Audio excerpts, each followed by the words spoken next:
welcome to the Vibrant Health Podcast with your hosts, Lydia Shatney and Jessica Espinoza.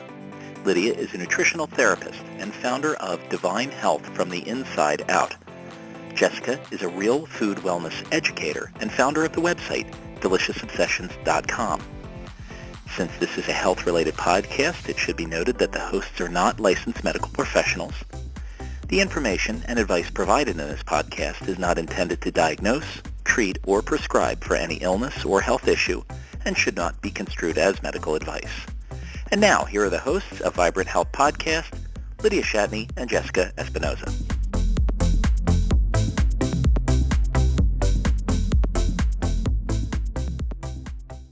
Hi, everyone. Welcome to episode number 12 of the Vibrant Health Podcast. I am Jessica from DeliciousObsessions.com, and I'm here with my co-host, Lydia, of Divine Health from the InsideOut.com. And today we are going to talk about metabolism, and we're actually going to break this down kind of in a way that you guys are probably not familiar with, because when we think of metabolism in general, we typically think of, oh, there's a slow metabolism and a fast metabolism. And if you've got a slow metabolism, you may be more prone to gaining weight. If you've got a fast metabolism, you may be more skinny. But it's much more in-depth than that. And I've learned a lot about how, what we eat, how that affects our metabolism and how we're, feeling throughout every single day. So we really wanted to kind of talk about this in depth. And Lydia's going to hop in here. And I kind of want to kick this off with explaining to people why understanding our metabolism on a deeper level is important to our overall health.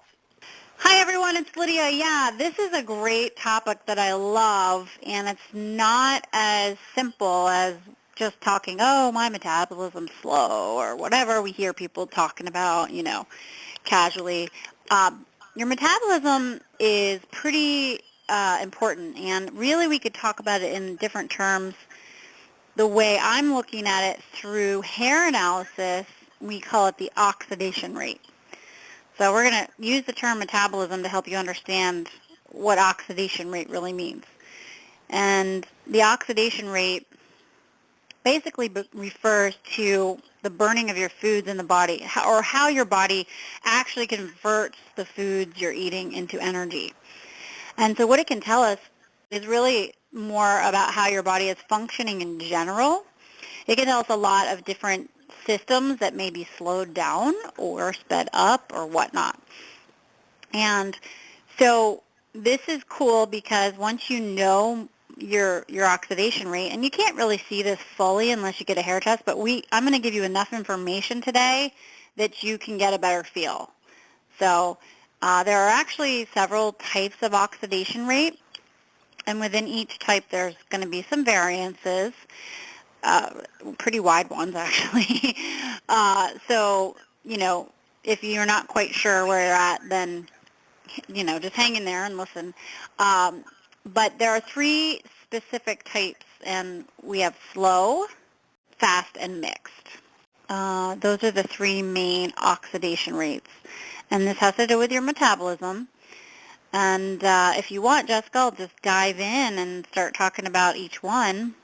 Sure. Yeah, I think this is a great topic, and I think it's important for people to understand, too, that your oxidation rates change throughout your life. You're not always going to have a slow metabolism or be a slow oxidizer or be a fast oxidizer. Like, we were just talking prior to this call about how I've personally seen, now that I've been doing the hair mineral testing for about 8 months now, I can look back over the last 5 years, and I can see the progression of where I used to be a fast oxidizer, and then I shifted into mixed oxidation, and now I'm into slow oxidation. So I've actually made some transitions over the last 5 years as my body has gotten, more and more tired.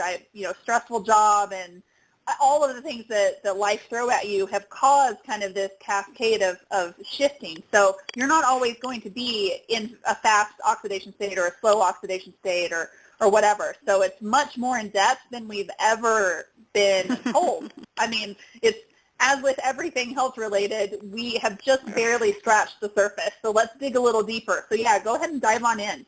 Yeah, and it's interesting because you can even be typically a slow oxidizer that has fast moments. So it's crazy. But generally speaking, we can categorize people where they're at currently and help them understand it better and kind of know a little bit more about how to help themselves. So, oxidation really, and the way Dr. Eck breaks it down, he was the guy who kind of founded this whole hair analysis process. He talks about oxidation as the process by which certain elements in the body chemically combine with oxygen to release energy. So oxidation is the basic chemical process of burning. So for example, like if you burn a piece of wood, you're oxidizing the wood, right? So you're causing the wood to combine rapidly with oxygen and cause a high-intensity energy release. So oxidation can occur at different speeds, all right? It's not always this fast process. It can occur quickly, as with burning wood, or it can occur slowly, like say if you burn like a nail or something, right? Mm-hmm. All oxidation releases energy, whether you feel it or not. So the human oxidation rate is the rate at which your cells are burning their fuel. So we say that there are various rates. We don't really know that there are different kinds because nobody ever talks about this stuff except for us folks who do hair analysis. So, but it's so helpful because once you understand your oxidation rate and know more about it, you're all of a sudden like, whoa, okay, and then you know kind of which fuel is optimal for you and some other information about yourself. Mm-hmm. So let's start with slow oxidation because the majority of people are in slow oxidation. And I've done, hundreds of hair analysis tests, and the majority of people are slow oxidizers. And in fact, many are extremely slow oxidizers. So we could say, most people are in slow oxidation. And basically, they're metabolizing their food a lot more slowly than is really required for their body to produce enough energy and for their adequate body functions. So basically, everything just slows down.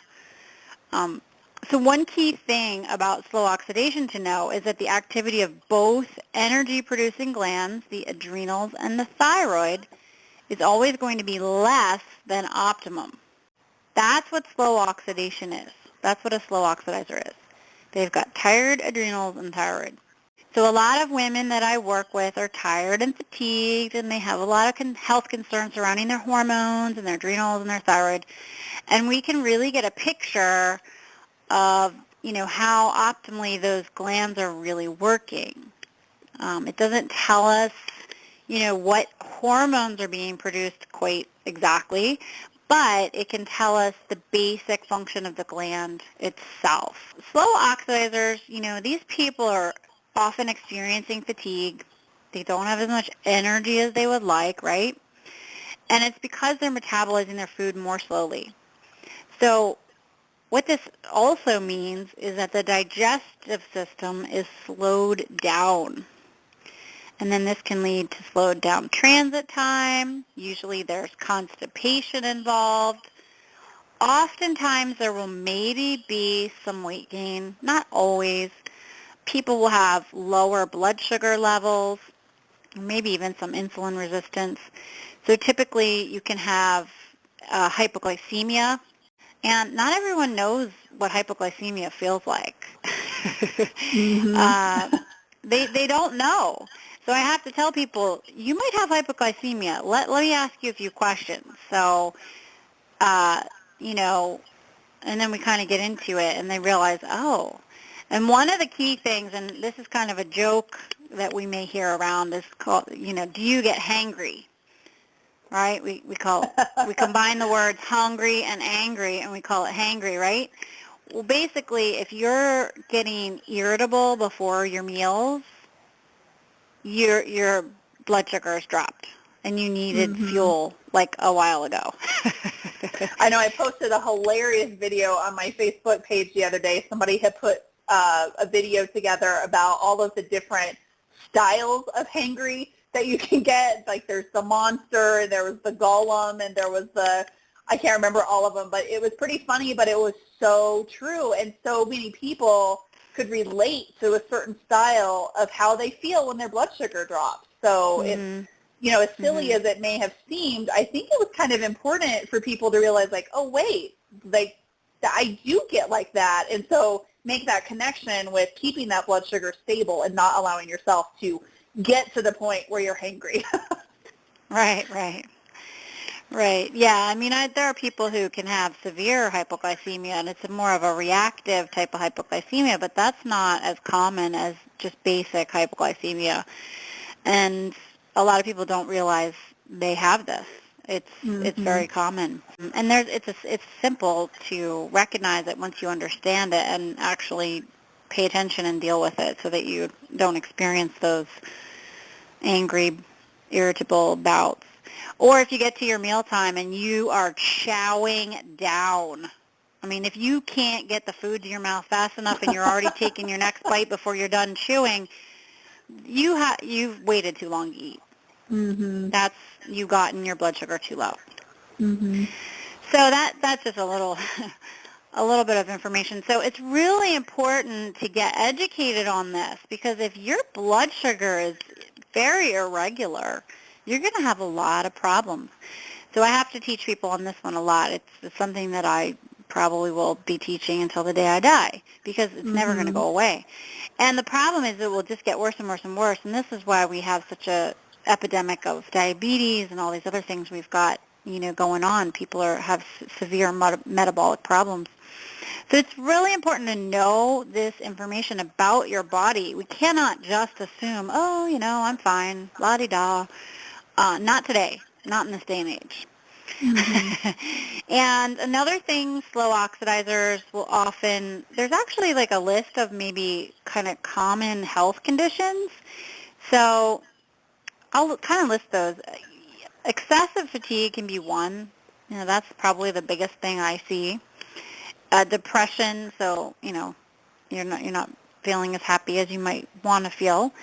Dry skin, poor skin tone, acne, digestive problems, maybe even something like migraine headaches, definitely constipation, weight gain is a big one, allergies, anxiety, hypoglycemia, maybe even diabetes, osteoarthritis, heart disease, muscular dystrophy, multiple sclerosis, and asthma.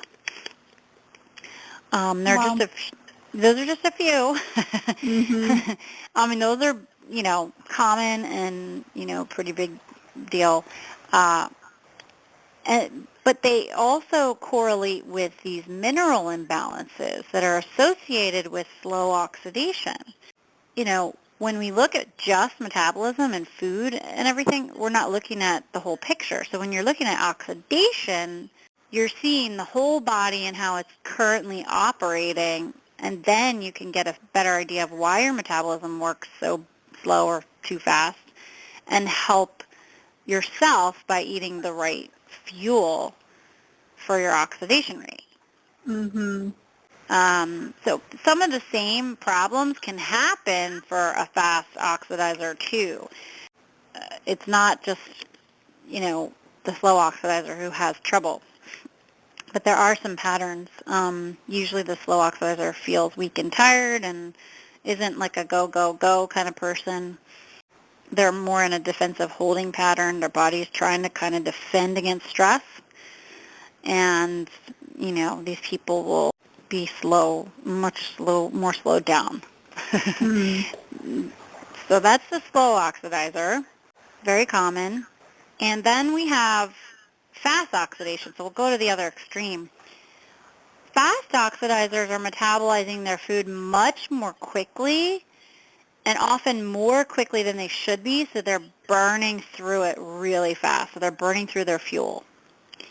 And it may seem like these people have more energy, or at least, if they seem to have more energy. Like you'll see this in hyper kids who are maybe in more of a ADHD pattern. I'm not going to say a diagnosed ADHD. I'm just simply going to say what we would understand as that behavior and that pattern. They seem like they have more energy. but really their energy is quickly burned out. Mm-hmm. So they actually flatline more quickly. They may keep going to avoid that. So, like, they may be someone who goes, and they don't want to stop because they know if they sit down, they're just going to crash. Oh, that used to be me. Do you know what I'm saying? Like, the Yep. person who is like, oh, I'm going to do this, oh, I'm going to do this. They're running circles around everyone, but as soon as they sit down, they're, like, totally asleep. Mm-hmm. You know? And so that's kind of a typical fast oxidizer. So with kids, though, and these kids that are in fast oxidation, they literally can't stop eating. They always want to eat. They're eating, and they're driving their moms crazy. And the mom's like, I have no idea. No, you can't keep eating. Stop it. Why are you so hungry? But really, it's not their fault. They can't. They're burning through their fuel way too quick, and they really need help slowing down. Mm-hmm. It's interesting. I like how Dr. X says it. He says, where did he say that? He says the fast oxidizer doesn't give in to fatigue. They attack it. They go into overburn so that they can maintain the same pace, and they end up kind of depending on stress to keep them going, like that adrenaline. They try to stay hyped up and keyed up because if they don't, they'll collapse. So these are your people who are like at the gym all the time, or they're running all the time, or they're just constantly doing stuff. But when life is too peaceful, they kind of fall to pieces. They're like, and or things are too quiet, like their organs don't get enough stimulation. So they're kind of dependent on this stimulation to kind of keep going.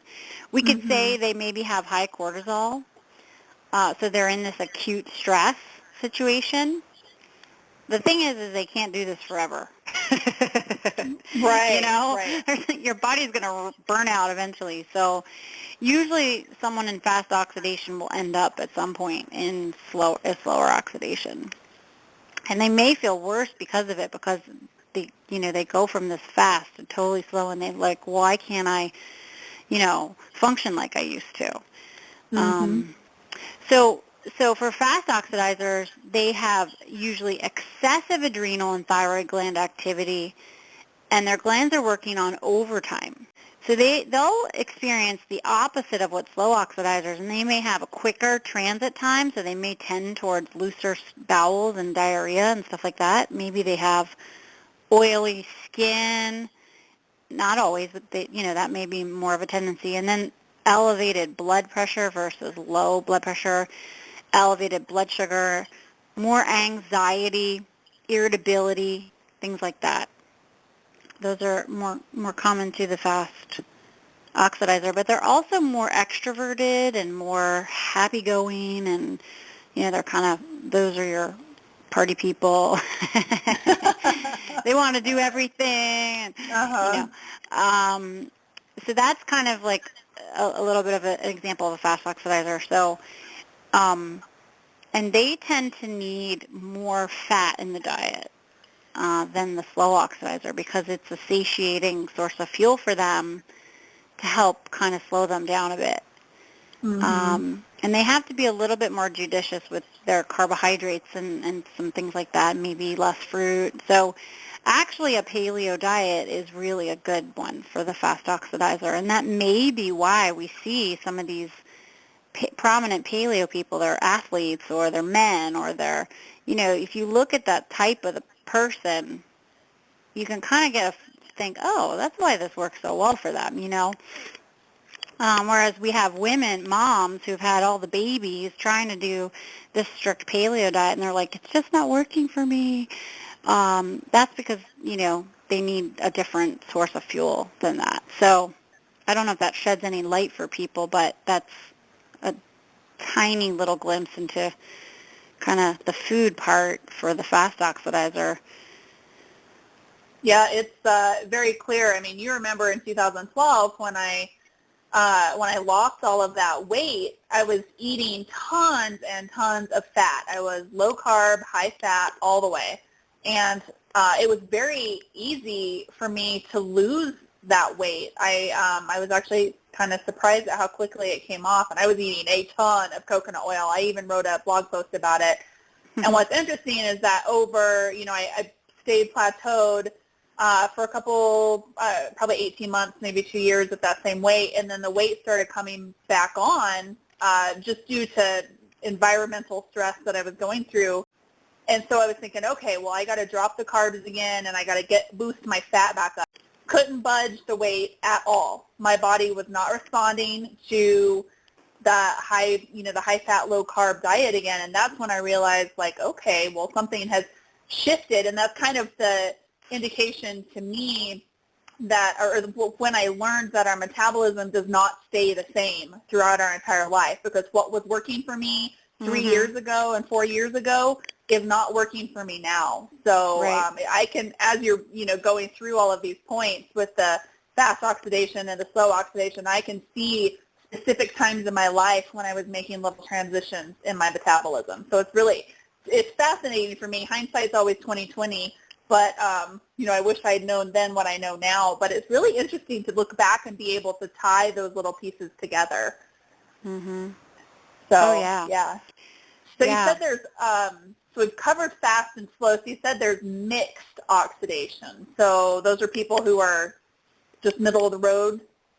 Yeah, but one second before I talk about mixed oxidation, I do want to say that the fast oxidizers are just as tired as the slow oxidizers. They just compensate differently. So the only difference between fast and slow is how they react to fatigue. So the slow oxidizer slows down to conserve energy, and the fast oxidizer speeds up to compensate for their underlying lack of energy. And this is so funny because I am a slowed down fast oxidizer. My boyfriend is slowing down, but he was fast oxidizer, and he would be like, I got to go running. I got to do this. And I'm like, dude, you're making me tired. But he always wants to go, go, go, go, go, go, go, go, go, go, go, go, go, go, go. And I'm just sitting there like, I just want to sit here. Like, I don't want to do all this stuff. Like, I'll do the only stuff I have to do, Right. and then I'm going to rest. And he's like, I'm not going to rest until everything's done. And I'm just like, whoa, But the reason he was doing that is he was trying to compensate for really being exhausted. Mm-hmm. And he knew that if he sat down, then that's the end. Well, now he's slowing down. So now he's really bummed. He's like, I can't do what I used to be able to do. And he'll get home at the end of the day, and he's like, all I feel like I can do is sit. And I'm like, well, sit then. But it's frustrating, because when you make that transition, when you finally do slow down, you're just like, you feel almost bad about yourself, So it's very interesting to know this information about yourself, because then it helps you to understand what's really going on, and then the emotional, psychological piece that's there, you may be like just dealing with, can kind of be dealt with better once you have the understanding of your physiology, Yeah. So you can recognize a fast oxidizer because they seem to be running on nervous energy, not calm energy. They're hyped up. They have to be to keep going. Of course, there's consequences to this.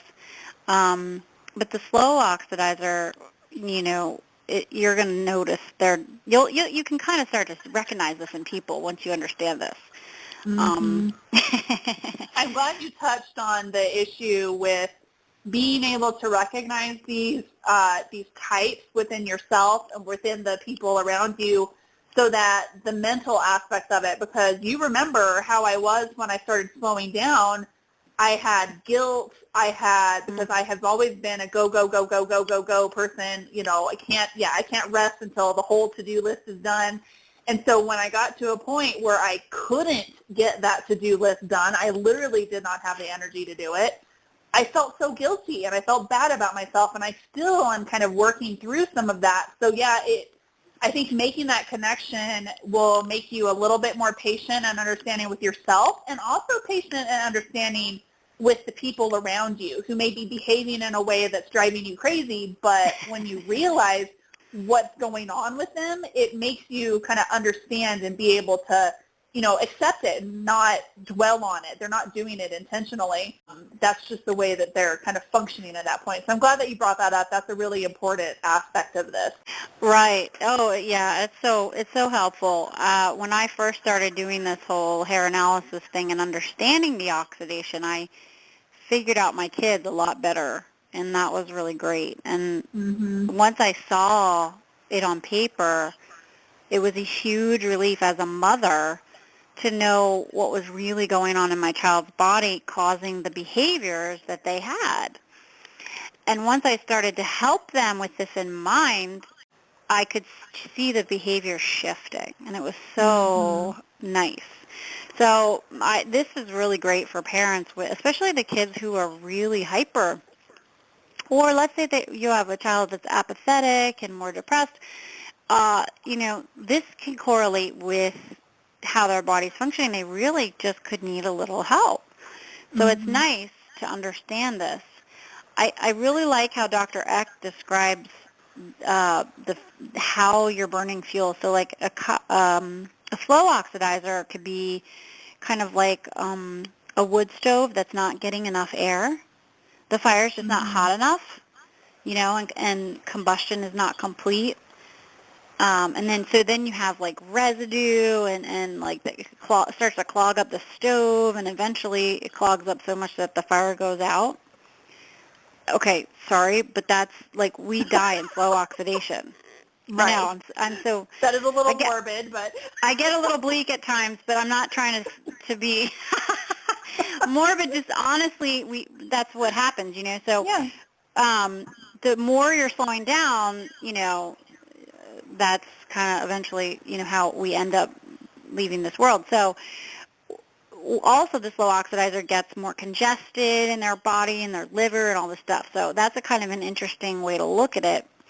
And then the fast oxidizer, they actually don't deposit things. They don't get clogged up. They burn everything out, So they're more like a fire that's getting too much air, and the fire burns way too hot, and everything burns completely with no residue.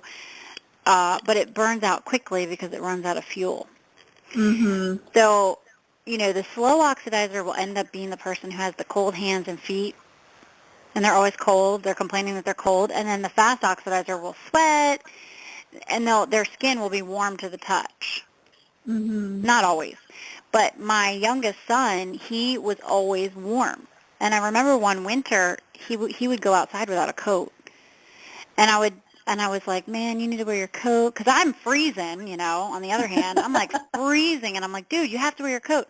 But then I realized, you know what, he's just not cold. He's really not cold. He's actually okay. And his skin would always be warm to the touch. And yet my hands would be like ice cubes.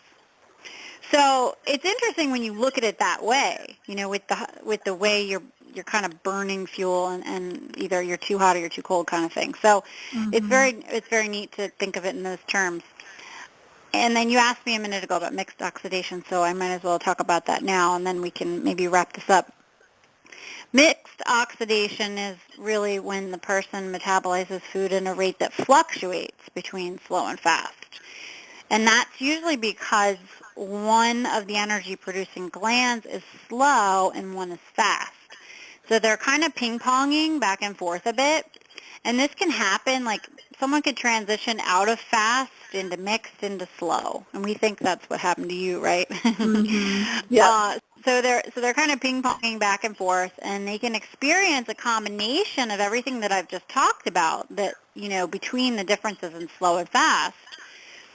So overall, the goal is to balance the oxidation rates of any person and help them have better energy that's more clean, pure, balanced energy.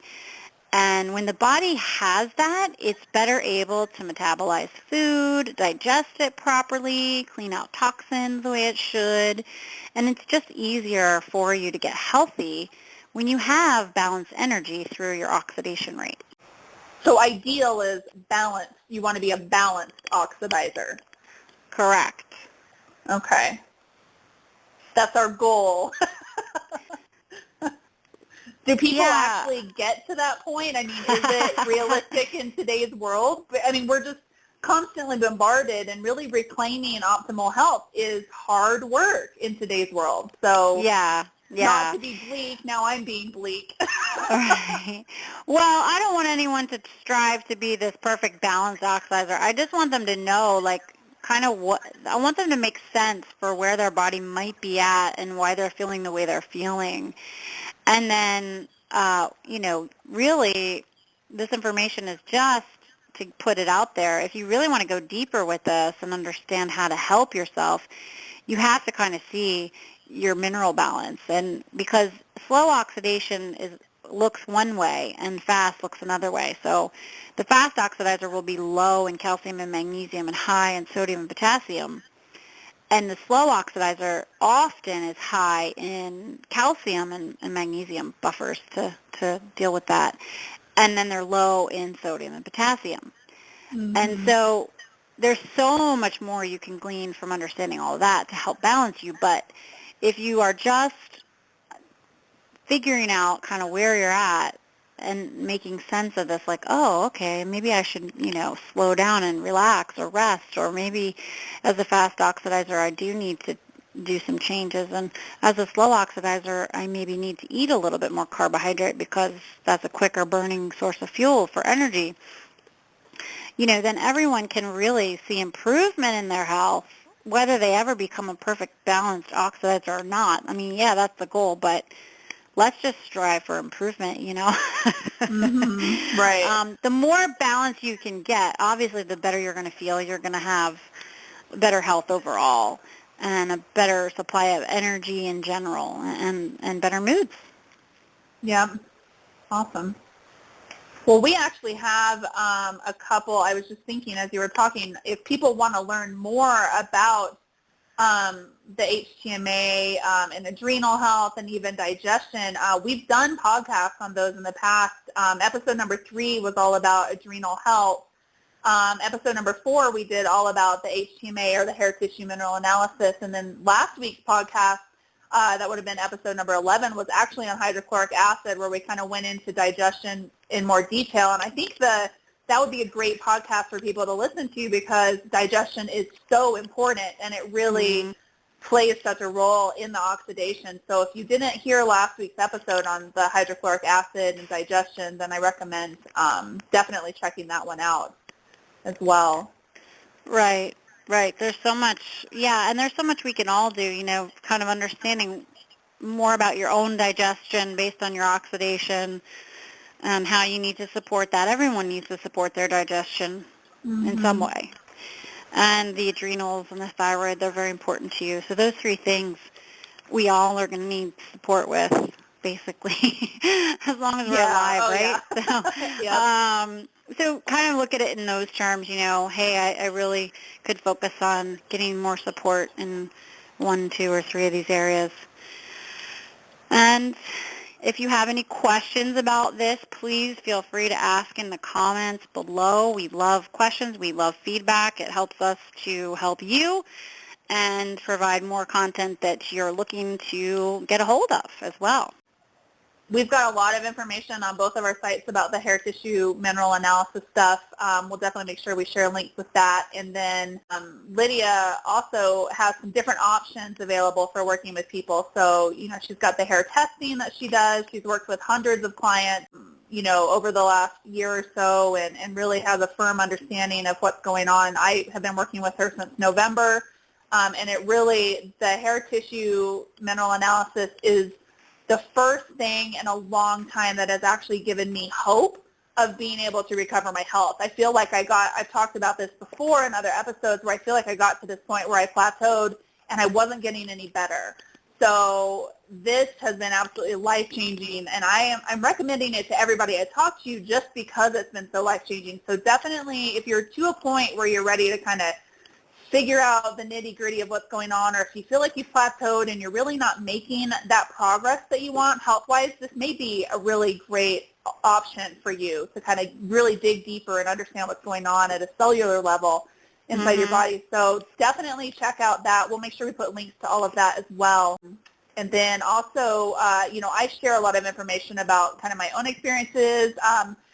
HTMA, anything health related, natural living related in my weekly newsletter. So I'll have a link right up above this podcast. So make sure you subscribe to my weekly newsletter, and you'll get information there that I don't share elsewhere on social media or on my blog as well. So make sure you sign up for that too. Right, and you've been sharing a lot of the tips you've learned from the whole process of hair analysis in your videos too, so people want to check out your videos. Oh yeah, and I actually, I've gotten some questions about kind of doing follow-up videos. I did, some initial videos on, doing the HTMA kind of when I first started, and so I am going to be doing more videos. So yeah, make sure you hop over to YouTube. It's just go to YouTube and search for Delicious Obsessions.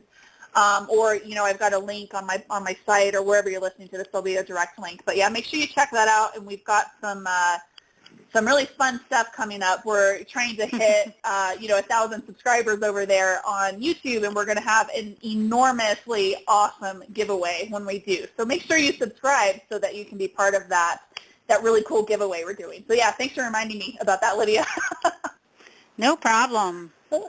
Awesome. So anything else you want to talk about before we wrap things up for the day? I think the one takeaway for people is a lot of times they get stuck with the diet that they're eating. Some people don't necessarily diet, they just eat food, but some people are trying to eat a certain way, and it's not doing for them what they think it's supposed to or what it might be doing for someone else. And that could be where finding out more about your oxidation and what your body's doing can really help you pinpoint why it's necessarily giving you the energy you would like or helping you kind of feel better. That's it for me. Awesome. Hope you all found this helpful. Yeah, absolutely. This is great information. I think that it will help people better understand themselves and maybe better understand the people around them too. And that's, that can be really helpful with just managing your own stress levels. It's just having a better understanding of why you are the way you are or why other people are. So hopefully that has been insightful for you. Definitely let us know if you have questions. If there's topics you want us to cover in the future, let us know. We are doing these podcasts to help serve you and help you guys live a healthier life. So we absolutely love your input, and we would like to cover information that's going to be helpful for your own health journey. So definitely send us an email, leave us comments on social media, tell us what you want to hear from us, and we will definitely work that into the schedule. So we are going to wrap up now, but make sure you come back next Tuesday. We will have another episode. That'll be episode number 13, and we hope you guys have a fantastic day. Thanks for listening.